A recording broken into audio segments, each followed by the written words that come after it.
ओम नमः शिवाय. हर हर महादेव. शिवलीलामृत कथासार अध्याय 6. सीमांतिनी आख्यान. सूत सांगतात, सोमवार प्रदोषला शिवरात्रीचे व्रत करणाऱ्यांचा उद्धार होतो. आर्यावर्ताचा राजा चित्रवर्मा सत्वशील व पुण्यवान होता. अत्यंत शिवभक्त अशा राजाला सीमंतिनी नावाची अत्यंत रूपवती कन्या होती. सीमंतिनीचा अर्थ सौंदर्याची परिसीमा असा होतो, पण पत्रिकेनुसार तिला वैधव्य योग होता, पण शिवकृपेने तो टळेल असेही सांगितले. सीमंतिनीला शिवाराधना करण्यास सांगितले. त्याप्रमाणे ती शिवाराधना करू लागली. पुढे तिचा विवाह नेषद राजाच्या राजा इंद्रसेन याचा पुत्र चित्रांगद याच्याशी झाला. विवाहानंतर सासरी गेल्यावर ही सीमंतिनीची शिवाराधना सुरू होती.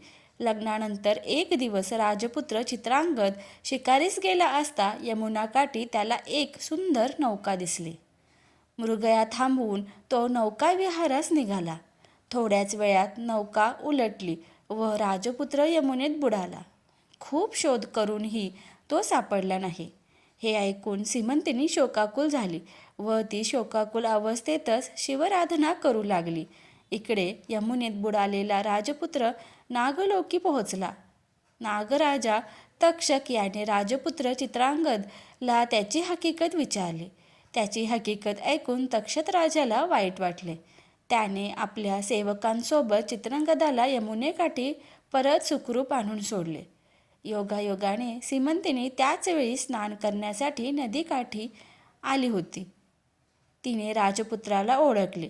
दोघांना एकमेकांची ओळख पटताच सीमंतिनीने आपले राज्य शत्रूच्या ताब्यात असल्याचे सांगितले. तक्षक राजाच्या मदतीने चित्रांगदाने आपले राज्य परत मिळवले.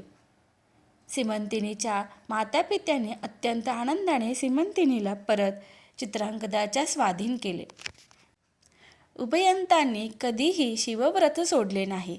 त्या प्रभावाने उभयंतांनी अनेक वर्षे सुखाने राज्य केले.